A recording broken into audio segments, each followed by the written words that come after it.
rather late evening or afternoon, depending on which part of the world you're on. I'm Brock Jennings. And I'm Peter Clark. And this is Stumbling Block. And tonight we get to see if I can keep my ability to form a coherent sentence, as it is almost 10 o'clock at night.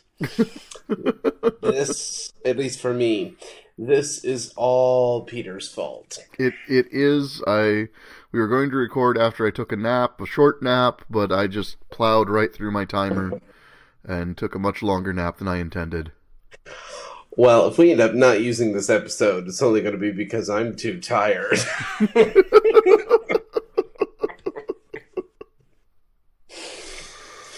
Well, Peter, I have to tell you, though, I am feeling nostalgic today. Yes. You're not supposed to say yes. You're supposed to say why. Well, Brock. I was about to say why. I was about to say why. Give me a second.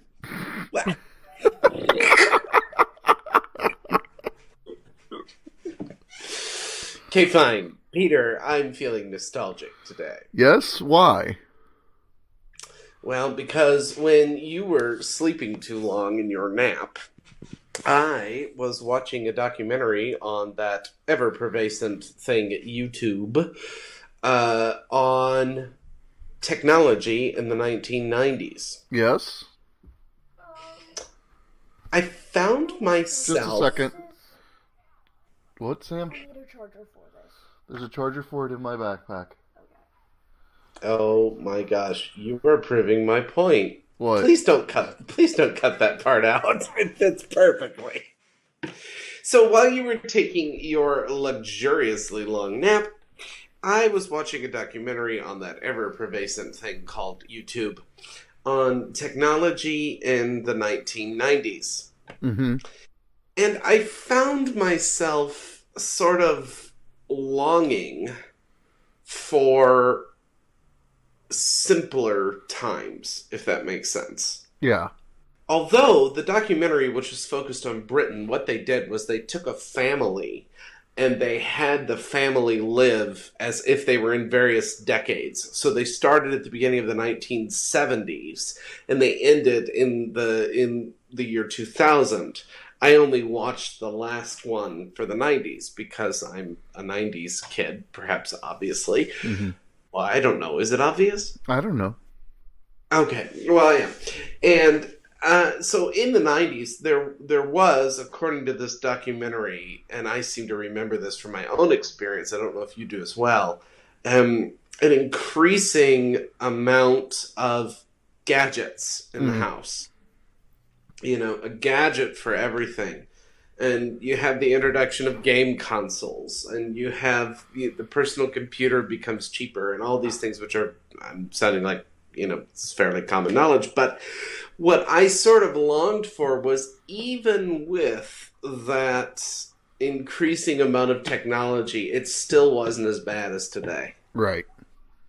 I was trying to walk somewhere. I was in Hamburg, in North Germany on, when was that? Wednesday and Thursday of this week.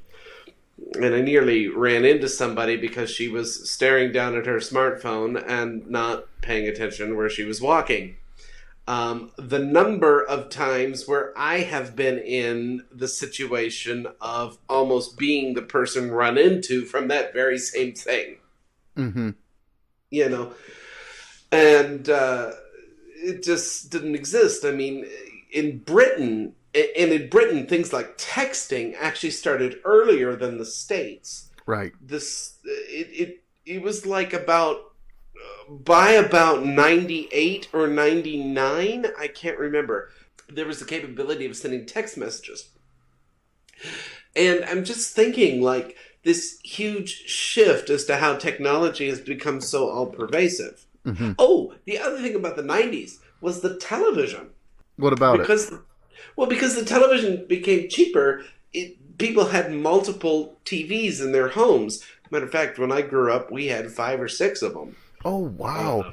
I don't think I've ever had more than 2. Well, no, my parents have 3 now, but I don't think... But since I stopped living with them. So, but I don't think I've ever lived in a house with more than two. Oh, well, I don't have any, so there we go. Functioning ones. Functioning ones. We did briefly have three here when we bought a new one, but we ended up giving away one because we didn't have a place or a use for it. You know, I was thinking, and it's because I went to graduate school is the only reason, but it's been 10 years since I actually had my own television. Really? Wow. Mm-hmm. Again, I'm a console gamer, so I can't imagine not having a television. Even when I lived by myself, like in the poorest I ever was, I had a television. Well, I mean, I technically have a television. My laptop, I lay on my bed and I put my laptop on my chest and I watch Netflix in German. Doesn't that count? Kind of, yeah. I mean, it's very educational. I learned very good German with Netflix. German I could never use in any kind of academic writing, but I learned very good German. It is great. I also watched some English. I've been cheating and watching in English the last couple days because I've heard a lot of German. Oh my gosh, I have heard so many presentations, Peter, in the last 3 days, I cannot even tell you. Because not only did I hear presentations in Hamburg, but then I came back to Tübingen and have a block class this weekend in the Stift all about the music and theology of Bach's St. Matthew Passion. Right, we talked briefly about that last week. Well, 2 weeks ago? No? I don't know. Yes, and I'm quite enjoying it, but it's a lot of presentations. Yeah. So I'm a little presented out, even though I've done none of the presenting myself. I've just had to sit and listen, drink coffee, drink good wine, eat good food. I mean, you know, my life is not hard, but it's just a lot of presentations. So anyway, I mean, I never figured out video games, but I did notice watching this documentary the shift toward a consumerist culture that one could make the argument does in fact begin in the 1970s. Mm-hmm. And I agree with Pope Benedict on at least one thing, where he called, this was before Francis was saying it every other day, where he called consumerism a new religion. Yeah.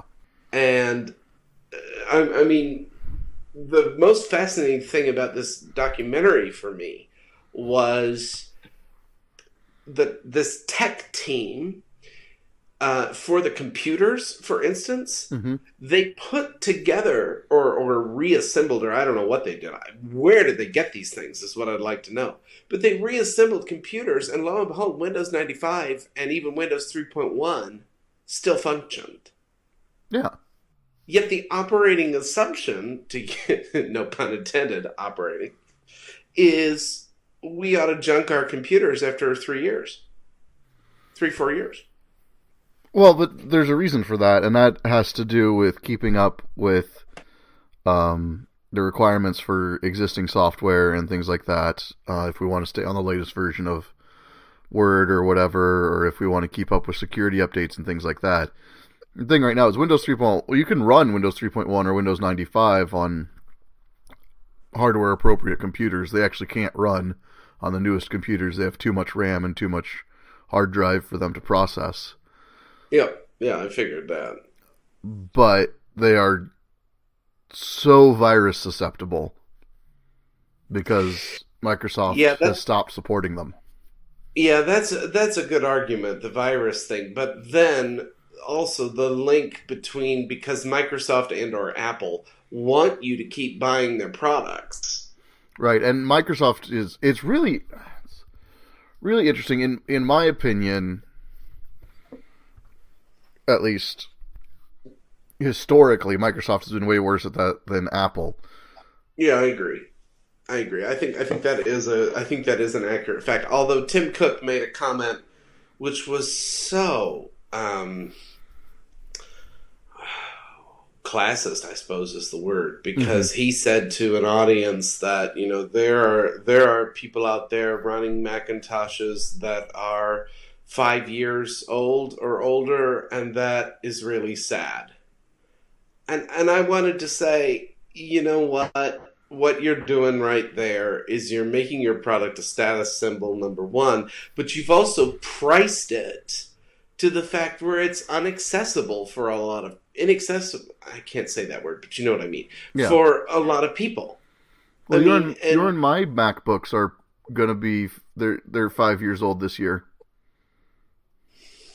I got mine. Mine is a 2016 model. Okay, mine's a 2015. Is it really? Mm-hmm. How's your battery life doing? Okay, not great. I have a service battery alert that I have been ignoring. Oh, wow. So you're in worse shape than I am. I wonder why that is. Because mine's older.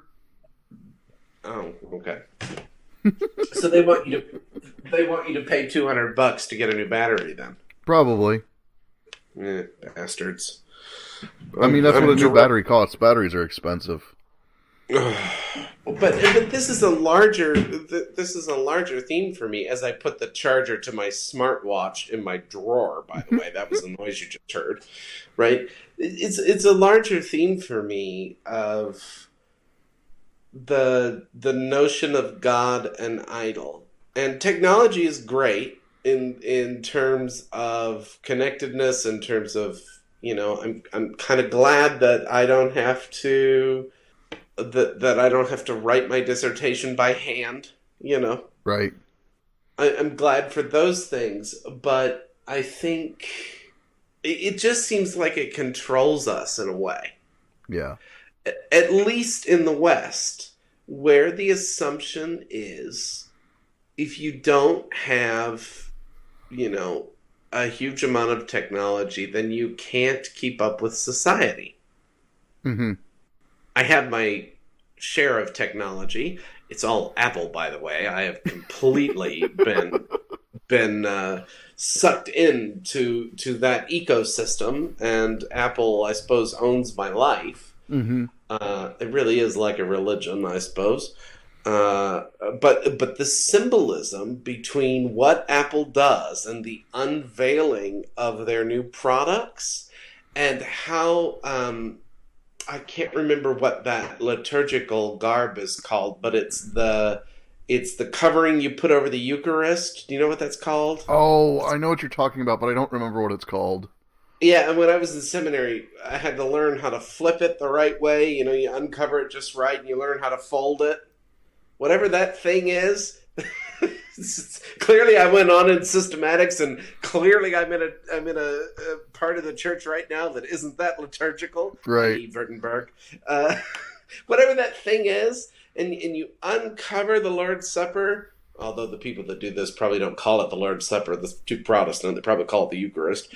And you fold it just right, and you move it, and you move the pattern, and you take everything off, and lo and behold, there are the elements. Mm-hmm.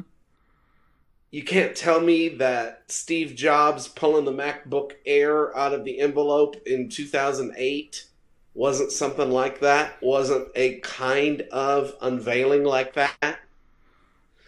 And so the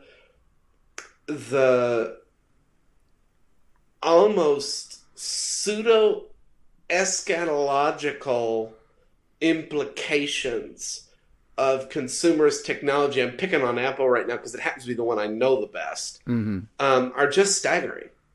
Mm-hmm. Well, you could always free yourself a little bit and go Linux on something if you wanted to. It's too much effort. Why do I'm sorry. Why do I want to think that hard? I'm not on Linux. I don't have a Linux boot right now, but I'm actually dual booting Windows and Mac OS on my laptop to be able to access certain software. You're killing my argument, Peter. Why? Because I was hoping you would riff off what I was trying to set up there, where the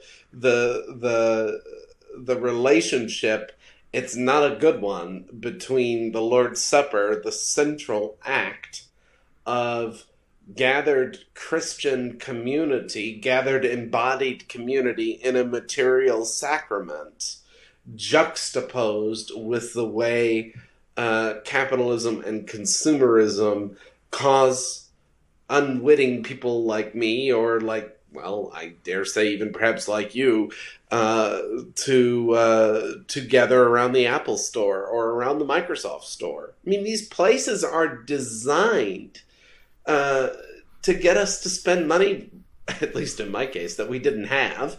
But not only that, they've become communal gathering spaces. Mm-hmm. Yeah, I mean, I guess, like, I've just sort of, like, for me, that's not a new realization of any kind. So when a new Apple store opens, they print out t-shirts, like 100 of them, with the name of that new Apple store there, for the first 100 people in line. I'd camp out just to be one of those 100 people. I did. Oh my word, really? I have one of those shirts. From where? From a mall in Grand Rapids, Michigan. Okay, and how long did you have to wait? Oh gosh. Well, the mall wouldn't let us camp out overnight. So it was a rush to get in the door in the morning. So I waited probably a few hours for it. And was there fighting among people to be in the first 100? No, it was all very polite and ordered. Really? Mm-hmm. And do you still have the shirt? I do. It doesn't fit anymore, but I still have it. It's actually probably going to be part of a t-shirt quilt.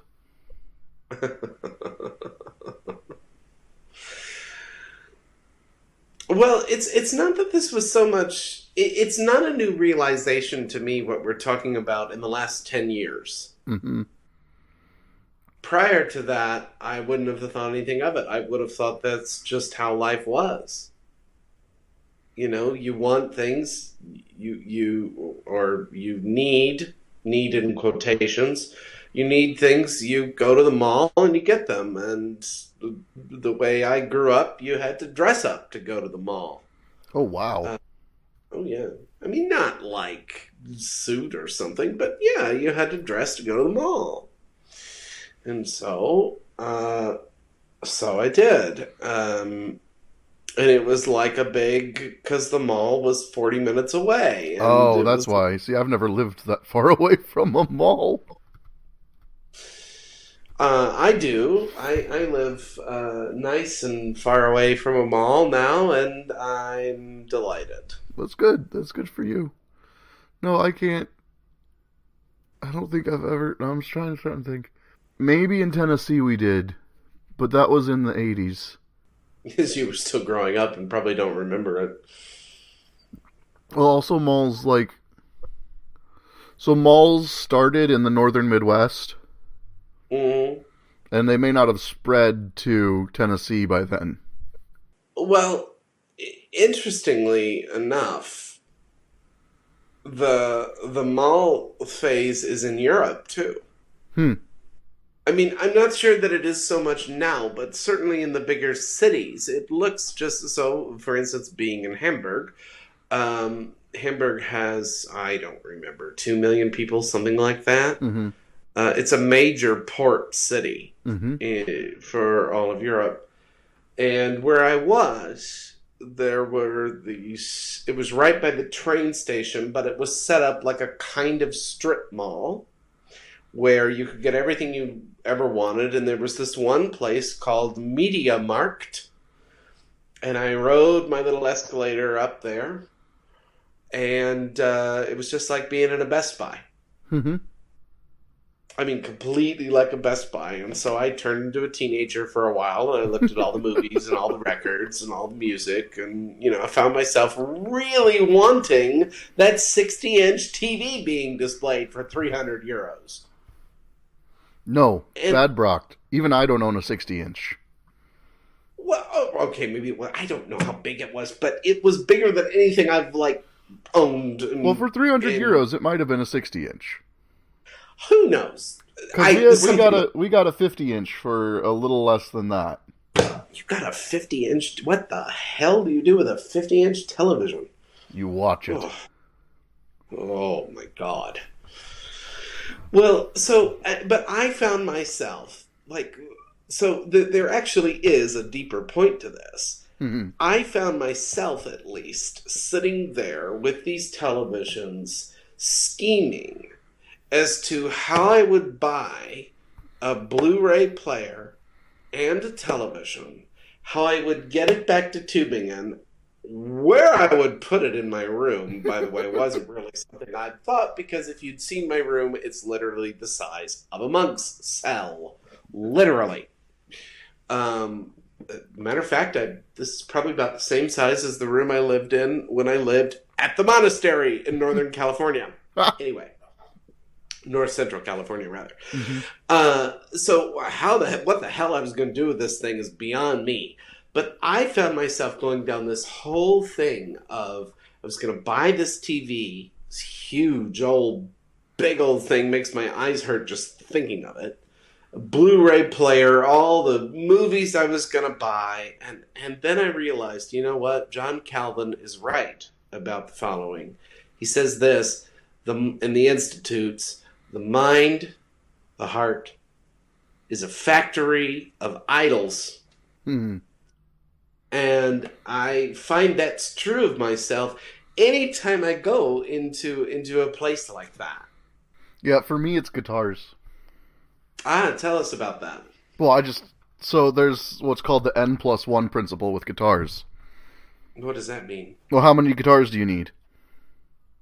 None. N+1, where N is the number of guitars you currently own. Oh.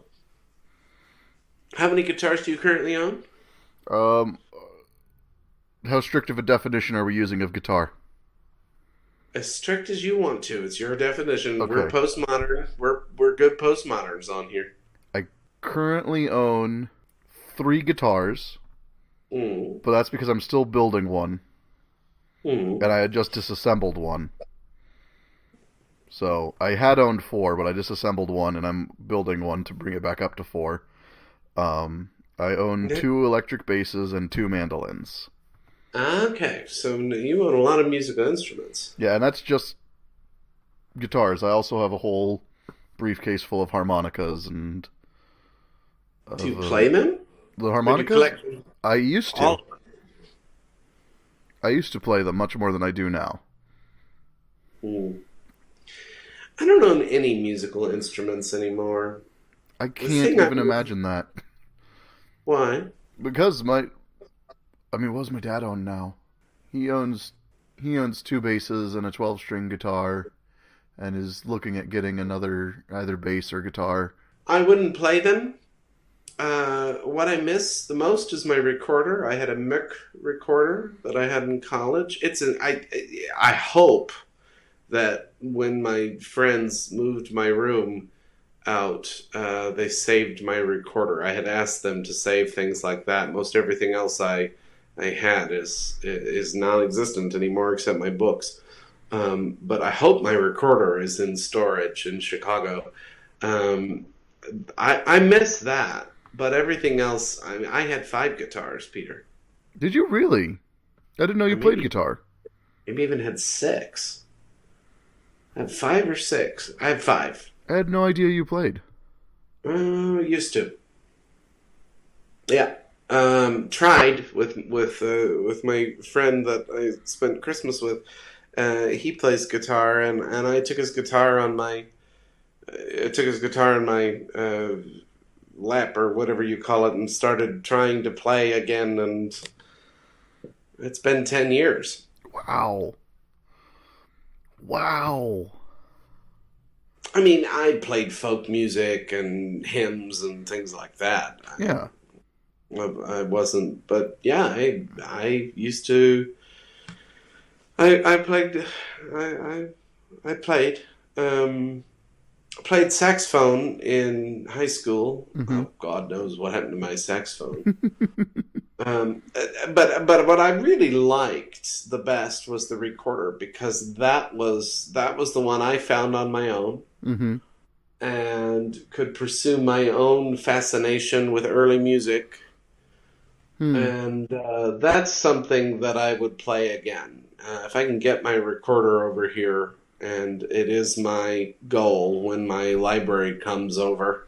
When my library and my cats come to Germany, my recorder is coming too.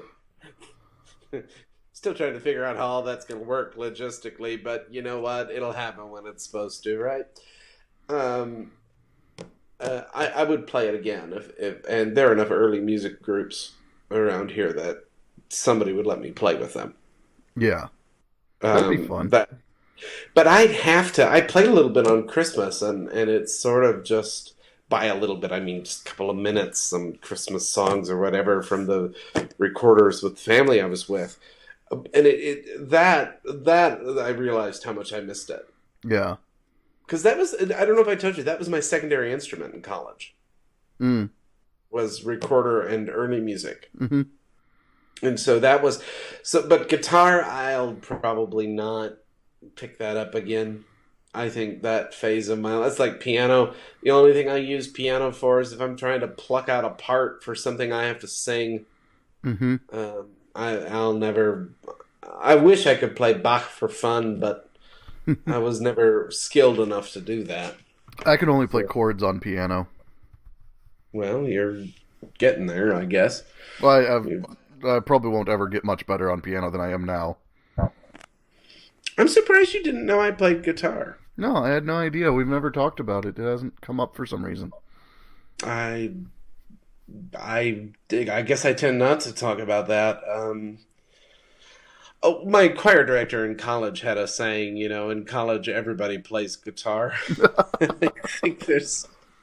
I think there's some truth to that, except I started in fourth grade, so I played from fourth grade in some capacity through,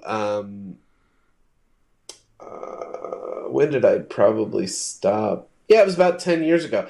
The last thing I did before my whole life changed was that I remember anyway, I did a concert of protest songs. Protest folk songs. Joan Baez, Bob Dylan, and some Dolly Parton. 9:00 in the morning for a music benefit that the music fraternity did every year, and so I played my guitar and with these songs, and the old conservative guy sitting there rolled his eyes at me. I really wanted to give him the finger. And after that, I may have done something that summer where I did a similar thing. Mm-hmm. I can't remember. I seem to have this memory of going somewhere for that, being invited to do a little something, but I can't remember. It's been too long. But that was the last time I played. And that I don't miss, oddly. In Berkeley, I had this phase where I really wanted a guitar again, and I got over it.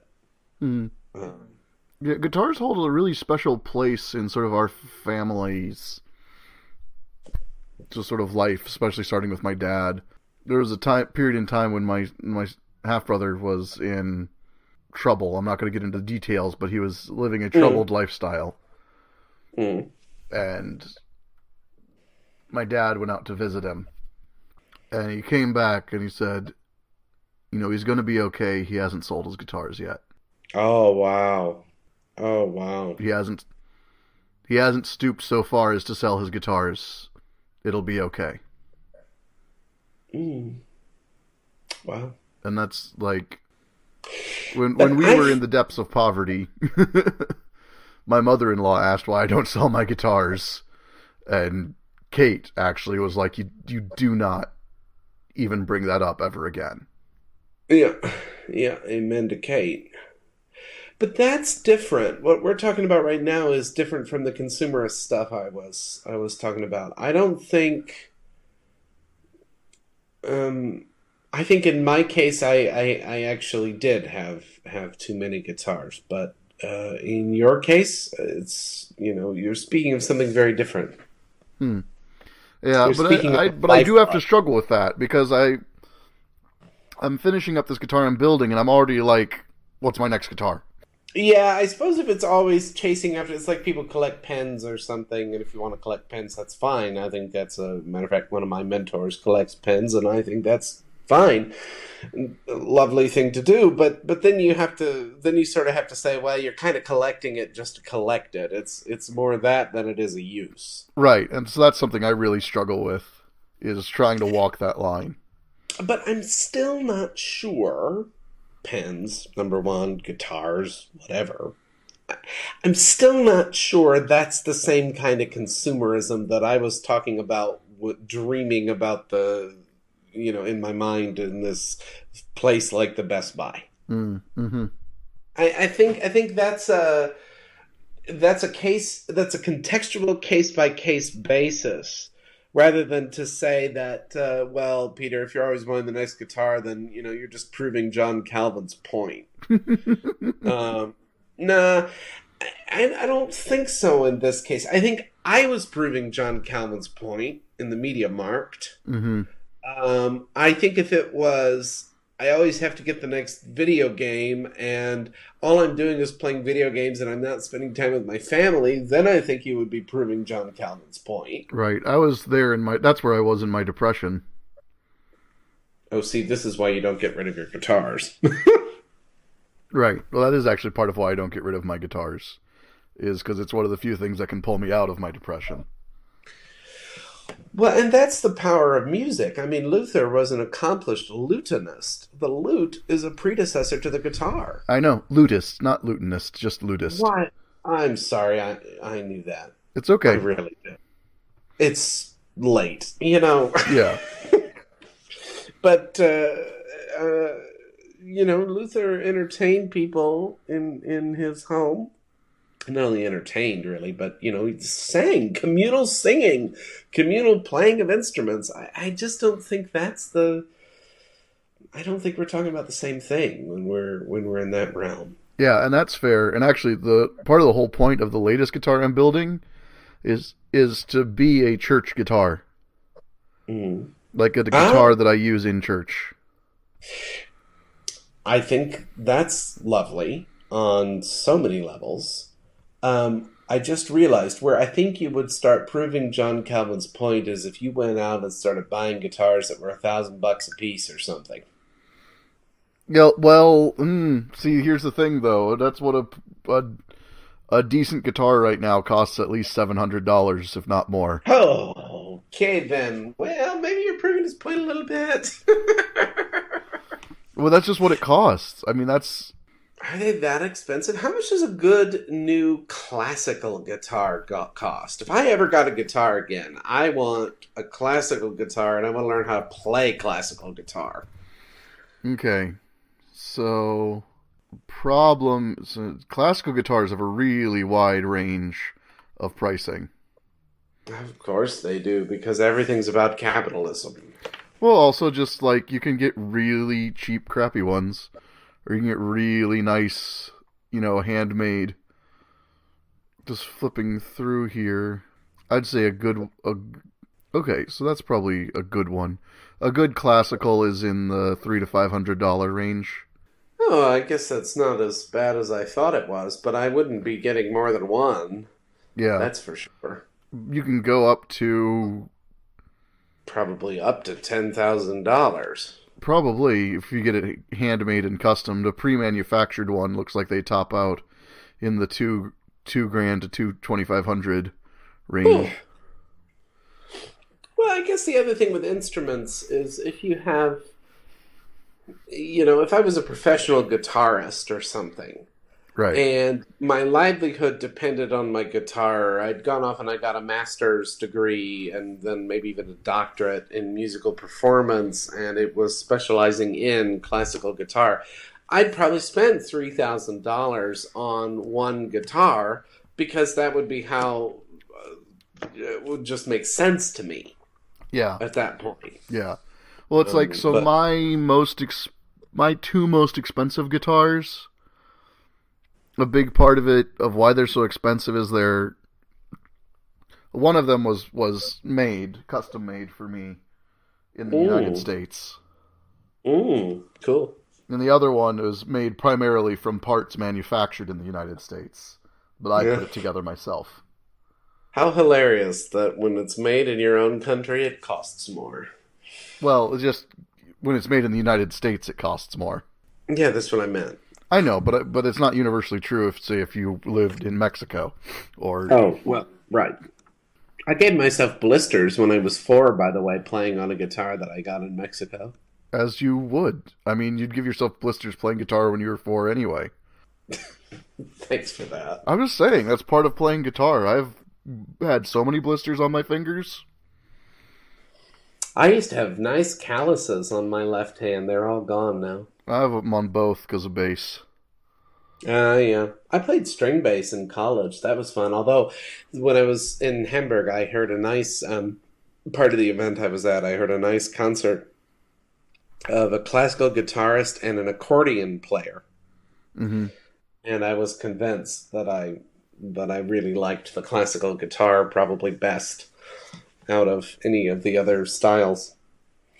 Interestingly enough, my computer background at the moment has British pounds on it. I have these pictures that cycle through. I downloaded them 14 years ago, and I still leave them. But it's British pounds, and so I have this very young photo of Queen Elizabeth with the £5, and I guess she's on the £10 as well. But I can only see the £5. So it's funny. She's on all the money. Okay, so yeah, so Queen Elizabeth, a very young Queen Elizabeth, is on my background now in black and white as we're talking about consumerism. Mm-hmm. That's kind of funny. That is kind of funny. But it's a nice picture of her, so there we go. Yeah, my latest sort of pseudo-consumerist purchase is on the background of my laptop right now. What is it? This is when I sold my motorcycle to buy my canoe. Why does a canoe not feel like a consumerist purchase to me? I don't know. It kind of is, though, because I bought it new, and it's a one-seater, so I'll eventually need to buy another one if I want to go canoeing with my family. Oh, so you bought it just to have something to do for yourself while you smoke a cigar and fish? Yeah, basically. Well, I mean, still, I would almost consider that a mental health purchase. Yeah, so that was the idea, is for it to help me with my mental health. This is how I know, by the way, that I'm a Lutheran when I'm saying these things. Because number one, I'm presupposing that every action we do is tainted, right? Mm-hmm. Because there is no such thing as moral perfection. Right. And number two, I'm not making a definitive statement on good and or bad, but pointing out the problem that happens when our desire becomes misdirected from the triune God toward the object that we are desiring, and we turn it into an object that takes us away from God. It's to use an Augustinian interpretation, which I learned from the scholar Joanne Terrell, it is a shift of the gaze. My dabbling in consumerism, God, this was stupid, was when I was in Minnesota, I decided to start collecting first editions of Stephen King novels. I remember this period of your life. You never told me I was being consumerist, interestingly enough. Yeah, I don't know. Like, I don't think I realized how actively you were collecting them at the time. Pretty actively, Peter. I don't have any of them now. I either gave them away. I gave away the ones that weren't very expensive, and the ones that were expensive, I consigned them all, and all of them sold, and yeah. There you go. So I did okay in the end, but God, that was stupid. I would not do that again. You have to have a lot of money to throw around to make some of that kind of stuff worth it. Or you have to be in a situation where you know that the time, like deep within yourself, that the time isn't right to leave a certain place, even though you're being asked to. Mm-hmm. And so you react to that sort of instability isn't the right word, but that deep anxiety, deep anxiety, I think is right. And then it turns something which is neither good nor bad, a certain collection of books, into something demonic. And that's what happened to me. Mm-hmm. And I have a lot of books. That kind of goes with the territory of being in graduate school, and that's fine.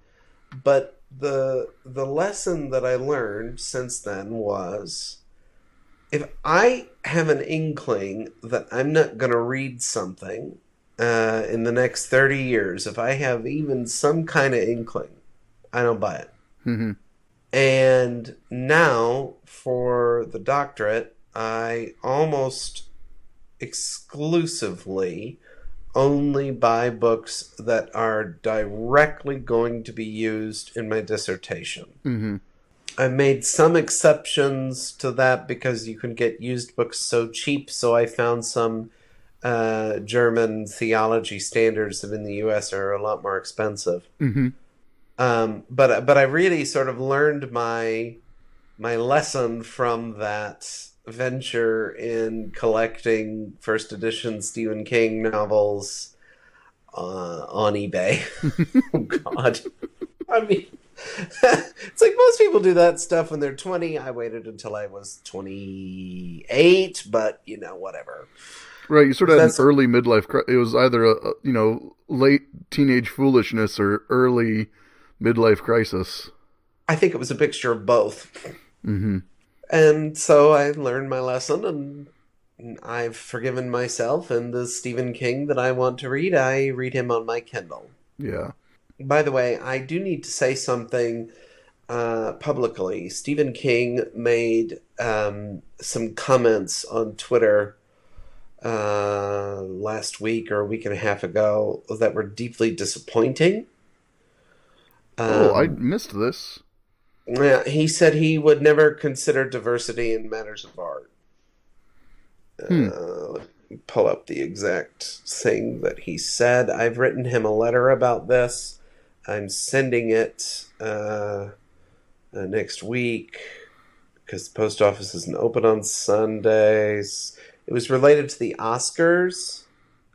And he said, I'm pulling this up. Do I have? Oh, no, I've got the actual quote. One moment. As a writer, Mm-hmm. I am allowed to nominate in just 3 categories: Best Picture, Best Adapted Picture, Best Screenplay. Mm-hmm. For me, the diversity issue, as it applies to individual actors and directors anyway, did not come up.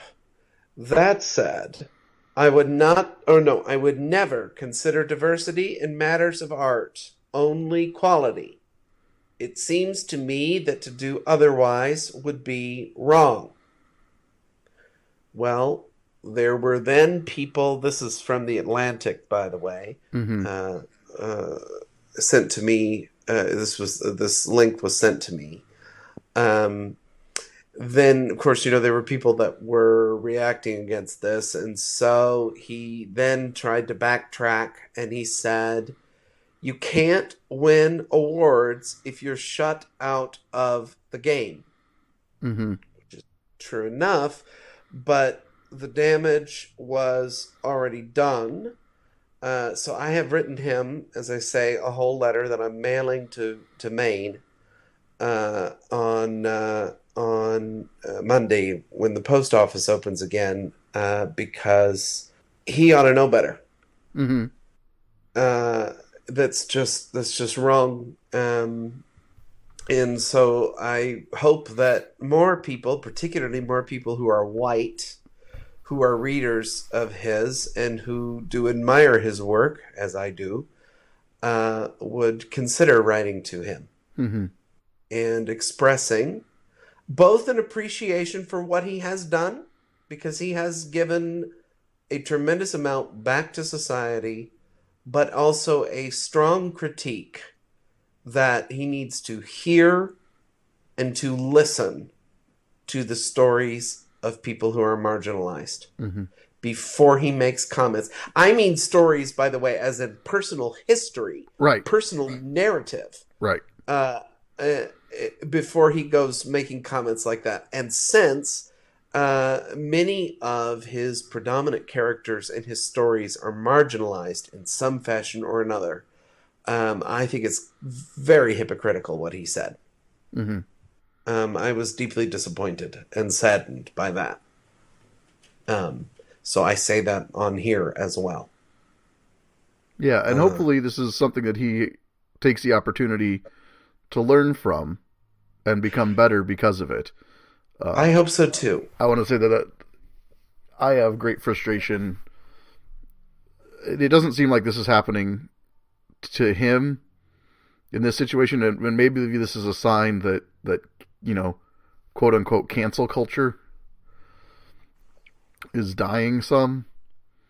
But I think one of the great frustrations for me with some of these is not giving people an opportunity to learn from their mistakes, to improve their positions on things. I agree. I agree in terms of the opportunity, but where I get a little less flexible is repeat things that are happening and happening and happening again. Yeah. Oh, absolutely. I mean, obviously, if someone keeps going on and having repeat issues, then then something needs to be done. We have to look at that as well. And of course, like, I'm sitting here with the position of privilege as a cis straight white man, so take anything I say about this kind of thing with a huge grain of salt. But I think I think it's doubly important that those of us who are white, when we see people like Stephen King who are white and who are powerful, and who are also generally really trying to help and impact society in a good way, when they say stuff like this that is just horrendous, I think it's our duty as white persons to call it out. Yes. Oh, absolutely. Absolutely. I think he deserves to be called out on this. Yeah. And clearly, I mean, people on Twitter are doing it, but Twitter just, there's another solution to all this, and that's just that Americans can just stop using Twitter and I'd be happy. But, now I sound like a crotchety person, but I've never understood Twitter. I've tried to join Twitter twice since it came out in 2009. I hated it both times. And now that the President of the United States governs by Twitter, for me, Twitter just has no, But Joe Rowling, also, I didn't write her a letter, and chiefly it's because I wouldn't have a clue where to send it. King was easier to find somewhere to send it to. Right. But Joe Rowling made a comment that was incredibly transphobic. Yeah, I remember that. Yeah, and this was 2 or 3 weeks ago, and the difference is I don't expect Joe Rowling to change her opinion. I think she may fall into the category of feminist that just wouldn't. It's a particular kind of second wave feminism. Jarmeen Greer, do you know that name? No. It's being influenced by authors like that. I came across Jarmeen. I'm not sure if I'm pronouncing the name right, but Greer is the last name. I came across this. She's an intellectual, a feminist intellectual. Came across her 3-4 weeks ago when all this with Joe Rowling was going on, and she just flat out refuses to acknowledge the fact that trans women are women. Yeah, there's a term for that. It's called trans exclusionary radical feminism, or TERFs. Absolutely, TERFs. But I was just trying not to use it. Okay, fair enough. And I think what Rowling was proving with her comment is that she would fall into that category. And that was, that was devastating. It was really devastating, actually. Yeah. But the difference with King, it was still too little too late. But he already said you can't win if you're not given a chance to play in the game, or whatever he said. Right. So that to me shows some sign of somebody willing to learn and to admit their mistakes. What I wish he would have said was, "Oh, SHIT, what I just tweeted 3 hours ago was racist and problematic, and I'm really sorry. And I will do better, and here's how I will do better." Mm-hmm. We're not there yet, but with him, I think there might be a chance to get there. Right, right. I don't see Joe Rowling, honestly, saying anything like that regarding her tweet. But again, this was by tweet, and so I'm sitting here going, okay, the real solution is just everybody needs to get off Twitter. Everybody. we just need Twitter to not exist. And chiefly because it means that, Donald Trump wouldn't have a platform when he was trying to go to the bathroom at 2 a.m. Mm-hmm. I mean, that'd be really nice. So maybe what I'm saying is we just start by censoring the president.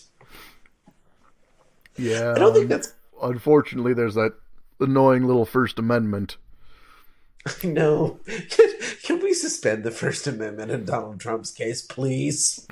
Can there be a little clause there that says you have to be willing to form a coherent sentence if you're the president in order to use the First Amendment? Oh, man. Now that I sound like an elitist intellectual, I'm sorry. Actually, no. I'm not sorry. I was going to say, are you sorry? No, I'm not sorry. Because it is really, really troubling to me that the leader of the United States of America, at least one of its branches of government, I think people forget that, by the way. It's not just the president. Let's talk about Congress, Let's talk about the Supreme Court. But the leader of at least one of the branches of the American government, and the one that most people around the world actually know of, is a pig. Actually, no. That's insulting to pigs, and I like pigs. I personally have a vendetta against pigs due to incidents from when I was a child helping out on a farm, so... Okay. Do you need to process that on the podcast, Peter? Not really. I just eat as much pork as I reasonably can. Oh, that's how you get your revenge. That's right.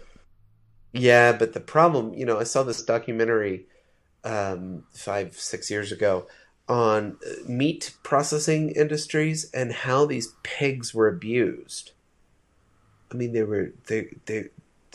were clearly in pain. I mean, anybody that even had a shred of humanity would have been repulsed by this. Yeah, it all depends on where... I try and be mindful of where my meat comes from.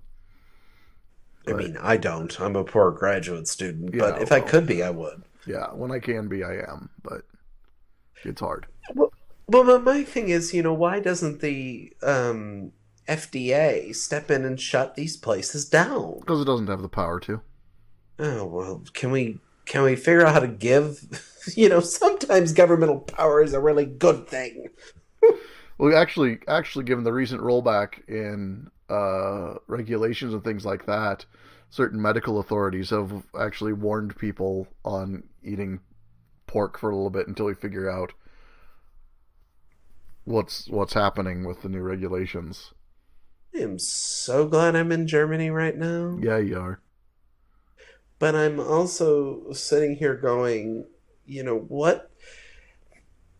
I think both of us, because of the hyper-partisan nature of the United States right now, both of us would be, you snowflake liberals or whatever people are saying these days. Mm-hmm. But for me, this is not actually a partisan issue. It shouldn't be, no. Food safety should not be a partisan issue. Well, not only food safety, just basic governmental principles is not a partisan issue. I mean, my God, if John McCain were president of the United States, granted, the guy had some faults, obviously. But if John McCain were president, he would not be governing by Twitter. No, he wouldn't be. Well, actually, technically, he'd be governing from the grave, which would be rather hard. But yeah. That aside, sometimes I forget that McCain is dead. And I tend to think to myself, I think the last decent Republican is 6 feet under right now. Actually, no, there is one decent Republican left, and her name is Amy Klobuchar, and she's running as a Democrat. Ouch. It's called the. No, I'm serious. I'm really serious. The moderate wing of the Democrat Party are Republicans. Yeah. They're just the real Republicans. Yeah. I mean, that's how far to the right things have shifted in the last 10 years. It's true. It's really true. But did you notice the New York Times endorsed both Amy Klobuchar, who I do like, by the way, I actually quite like her, and Elizabeth Warren, whom I love, despite her Native American stuff that was just like, why did you do that? I love her. So did you notice they endorsed them both, though? I did notice that. That was kind of odd. Well, and who would you pick from the two of them? From the two of them, I'd pick Warren. Well, why not Amy Klobuchar?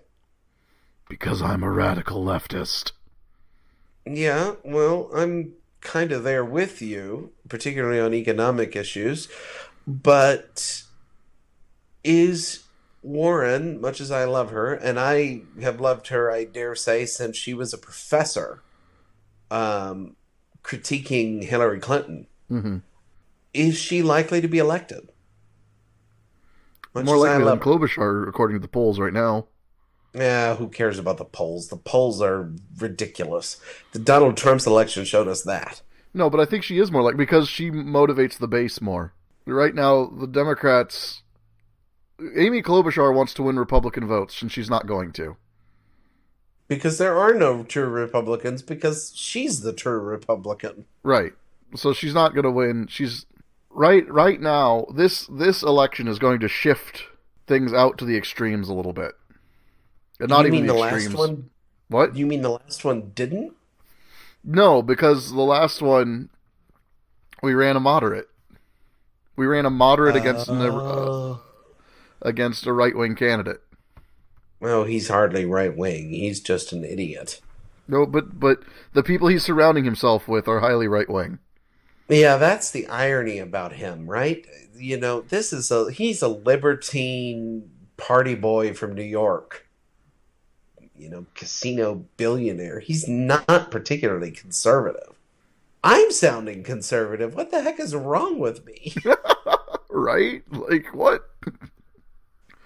Well, you know, they say, if you're not a conservative in your 30s, you have no head. I apparently have no head. I know, I was just about to say that. And my comeback to that argument, which was always told to me by older Republicans, by the way, if you're not a liberal in your 20s, you have no heart. If you're not a conservative in your 30s, you have no head. I wanted to say, well, you know what? I know a lot of people with advanced degrees then who have no head. Right? I mean, it's just... What was I saying? I don't know. Oh, the joke. The Republican joke. But okay, so you think this is going to fundamentally shift things? I think it almost has to. I just think Donald Trump is going to win again. Well, that's the fear, right? But I think the only way to beat him is to go farther left and appeal to the people who don't vote because there isn't a candidate there for them.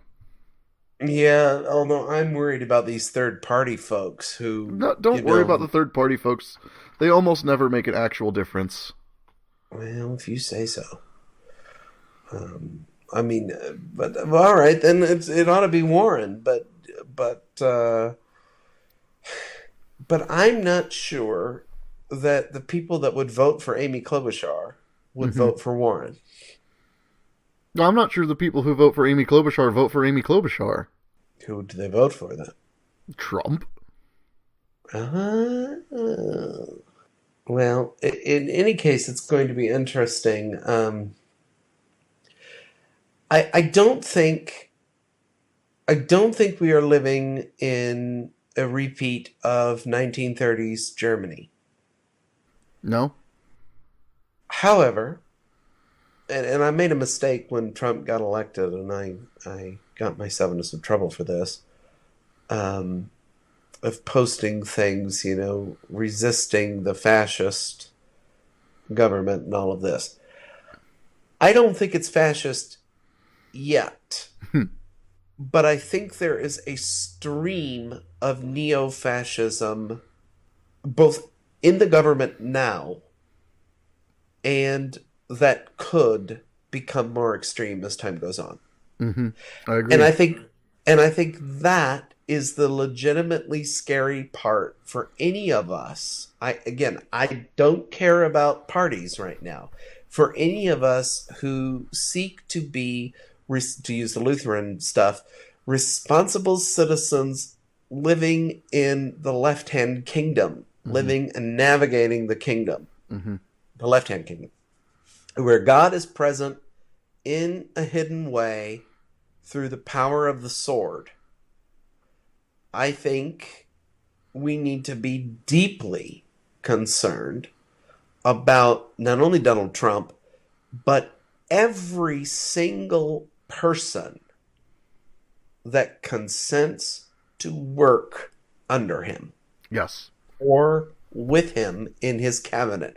And the hard part about that is just that statement these days gets you and me already called a radical leftist. Right. And actually, what I just said is not very left. No. It is and this is actually where I would base my argument. I would not call myself a radical leftist like you do. Because for me, that automatically would alienate people, number one. And number two, I'd like to actually show how I get to certain economic positions from the Lutheran tradition. Right. So I would begin, you said last week you panned me a bit to the right of you, which is kind of hilarious because maybe that's what I'm doing at the moment. But